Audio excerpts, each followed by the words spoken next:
Bonjour. Dans cette dernière partie de la série Comment tricher aux élections, nous allons nous demander enfin comment empêcher la triche. Alors, on a vu que le système majoritaire à deux tours est sujet à une forme de triche qui est l'introduction de candidats fantoches pour diviser les électeurs d'un camp. Alors, on va reprendre les mêmes préférences individuelles qu'on avait pris dans l'exemple précédent, pour voir qu'en fait, ce système est également, sujet à un autre problème. Alors avec ces préférences, que nous avons vues précédemment, heu, on peut se demander quels seraient les vainqueurs de tous les deuxièmes tours possibles. C'est-à-dire si on organisait tous les duels possibles, qui remporterait? Alors, par exemple, si on organise un duel entre, la candidate et le candidat, eh bien la candidate, gagne, à ses 4 plus de 6 électeurs, plus un ici, puisque, cet électeur de Smiley qui préfère Smiley va quand même classer la candidate au-dessus du candidat. Donc elle va remporter 4 plus 2 plus 1 égale 7 voix. Mais, le candidat est classé au-dessus de la candidate, donc par tous les autres électeurs. Donc, ça lui fait 8 voix et elle seulement 7. Donc il gagnerait un duel, une sorte de second tour virtuel. On peut faire la même chose pour, tous les seconds tours possibles. L'homme contre le smiley, eh bien, c'est le smiley qui gagne. On l'avait d'ailleurs vu dans l'exemple précédent. Et s'il y avait un deuxième tour entre le smiley et la candidate, hein, c'est le smiley qui gagnerait, puisqu'il a 3 plus 1 électeurs qui lui sont fidèles, plus ici les 4 électeurs qui préféreraient le candidat, mais qui classent le smiley devant la candidate. Donc ça fait 4, 3 plus 1 plus 4, ça fait 8. C'est la majorité, donc c'est lui qui gagnerait, le smiley, le deuxième tour. Et on voit qu'en fait, il gagnerait n'importe quel deuxième tour auquel il participerait. Donc, si Smiley passe le deuxième tour, il doit gagner. Alors, on peut se dire qu'un bon système de vote est un système où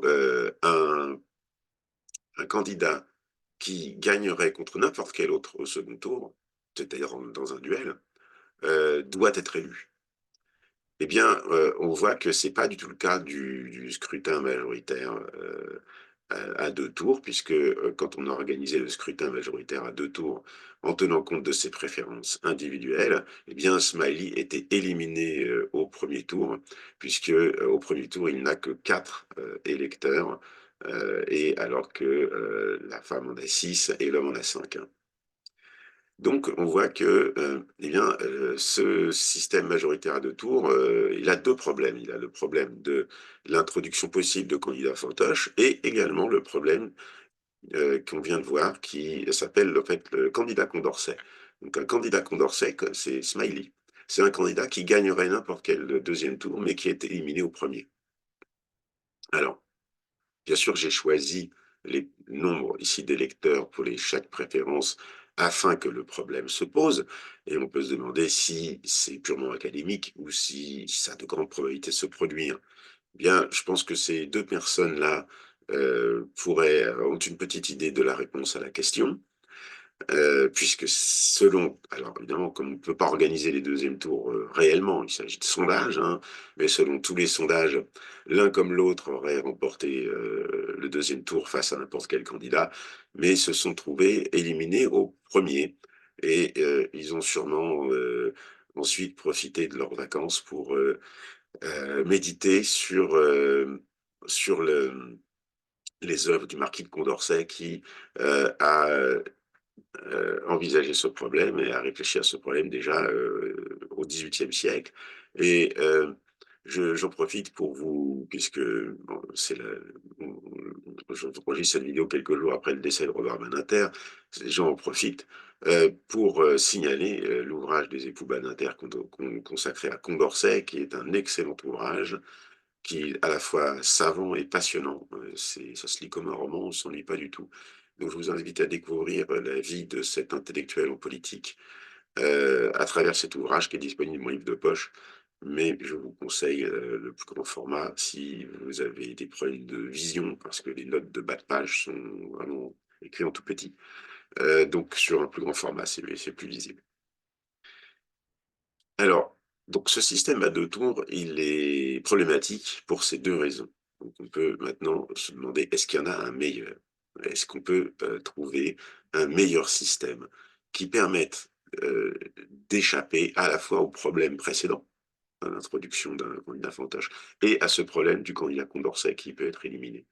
Donc c'est une question qui taraudait le Condorcet, et c'est en y réfléchissant qu'il a mis en évidence le paradoxe suivant. Euh, alors, si on reprend l'exemple précédent, on a dans les duels, on a eh bien, le smiley qui va gagner ses deux duels et l'homme qui va gagner son duel contre la candidate. Ça veut dire que collectivement, eh bien, on peut dire que les électeurs rangent les candidats dans cet ordre. D'abord le smiley, ensuite le candidat et ensuite la candidate, puisque le smiley gagne contre les deux autres et que l'homme gagne contre la femme. Donc, effectivement, dans cet exemple, il y a une préférence collective qui émerge des préférences individuelles et qui est celle-ci, cet ordre-là. Mais voyons maintenant, alors, donc la question qu'on se pose, c'est est-ce qu'il y a un système de vote qui va permettre de passer des préférences individuelles, donc le tableau que j'avais mis précédemment, aux préférences collectives? Donc c'est maintenant une question en quelque sorte mathématique, hein. Il faut trouver un système de vote qui permette de passer de ces classements individuels à un classement collectif. Alors voyons un classement en particulier. Alors, donc des préférences individuelles, voilà un autre exemple. Donc j'ai changé ici le nombre de votants. Alors voyons maintenant, avec cet autre exemple, quels seraient les différents duels, les gagnants des différents duels. Donc si je fais la candidate contre le candidat, eh bien elle remporte ses 6 voilà, 3 plus ses 2 voilà. Donc ça lui fait 8 voix, c'est la majorité, donc elle gagne son duel contre l'homme. L'homme contre le smiley, eh bien, c'est l'homme qui gagne parce qu'il a 1 plus 4 égale 5, plus ces 3-là, 8, c'est l'homme qui gagne. Et le smiley contre la femme, eh bien, il a ses 2 plus 2, 4 électeurs, plus ces 4 ici, ça lui en fait 8, et c'est le smiley qui gagne. Donc on voit qu'on est confronté à une sorte de cercle vicieux. On a l'homme qui est préféré au smiley, qui est préféré à la femme, qui est préféré à l'homme. Ça veut dire que de toutes ces préférences individuelles-là, eh bien, on ne peut pas faire émerger une préférence collective, on ne peut pas dire quel est le candidat préféré des électeurs, puisque on a ici ce cycle qui s'appelle le paradoxe de Condorcet. Et là, donc, la question se pose, est-ce que les électeurs ont vraiment un candidat préféré? S'ils n'en ont pas, il est illusoire de chercher un système de vote qui le fasse élire. Alors, ce problème a été donc attaqué mathématiquement, d'abord par Condorcet et bien plus récemment par un économiste qui s'appelle Kenneth Arrow. Et il a cherché quelque chose d'un petit peu plus modeste, donc une méthode qui permette de faire émerger des préférences collectives à partir de préférences individuelles. C'est ce qu'on appelle une fonction de choix social. Et il a demandé 4 propriétés à cette fonction de choix social. D'abord, qu'elle fonctionne toujours, c'est-à-dire que quelles que soient les préférences individuelles, il y a toujours une préférence collective qui émerge. Alors on voit que bien, ça ne marche pas avec le système majoritaire à deux tours, bah, justement, il y a le paradoxe de Condorcet. Et il a également demandé que si tous les individus préfèrent A à B individuellement, alors A doit être préféré à B collectivement. Alors ça paraît assez raisonnable. Là, vous voyez que c'est quelque chose de plus modeste. On ne demande pas qu'une majorité d'électeurs préfèrent A à B, mais que tous les électeurs soient d'accord pour dire que A est préférable à B. Et si c'est vrai, alors collectivement, A doit être préférable à B. Troisième demande, qui est bien la moindre des choses dans un système démocratique, il n'y a pas de dictateur, donc il n'y a pas d'électeur qui décide à lui tout seul du résultat.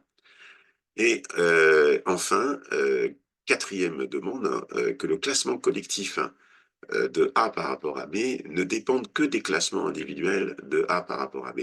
Ça, c'est quelque chose qui empêche l'introduction de candidats qui sont là pour diviser uniquement un camp. C'est-à-dire que si vous avez A qui est préféré à B individuellement par un certain nombre de personnes, le fait de faire émerger, de faire arriver un nouveau candidat ne doit pas modifier en fait le classement collectif.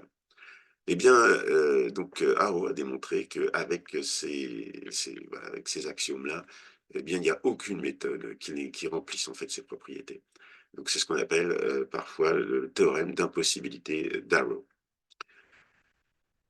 Alors, on peut trouver que c'est bien triste, hein, et on en conclut parfois que, voilà, on peut le résumer en disant qu'il n'y a pas de système de vote parfaitement démocratique. Euh, bon, alors il faut avoir à l'esprit que voilà, c'est un résultat mathématique avec des hypothèses précises, et que si on les modifie légèrement, alors on peut trouver des fonctions de choix social, c'est-à-dire qu'on peut trouver des systèmes de vote, si on veut, qui remplissent des conditions moins restrictives. On peut toujours donc chercher des méthodes de vote qui soient satisfaisantes d'un certain point de vue, avec un certain nombre de critères, et que le fait qu'il n'existe pas de système parfait qui remplissent exactement tous les critères démocratiques tels qu'on les a établis ici, et qu'on peut aussi, qui sont également sujets à discussion, eh bien, le fait qu'il n'existe pas de telle méthode n'interdit pas de rechercher les améliorations aux systèmes qui sont actuellement en vigueur et ne doit pas être pris comme un prétexte à l'inaction. Merci de m'avoir écouté. N'oubliez pas de cliquer sur le like si vous avez aimé et de vous abonner. À bientôt pour une autre vidéo.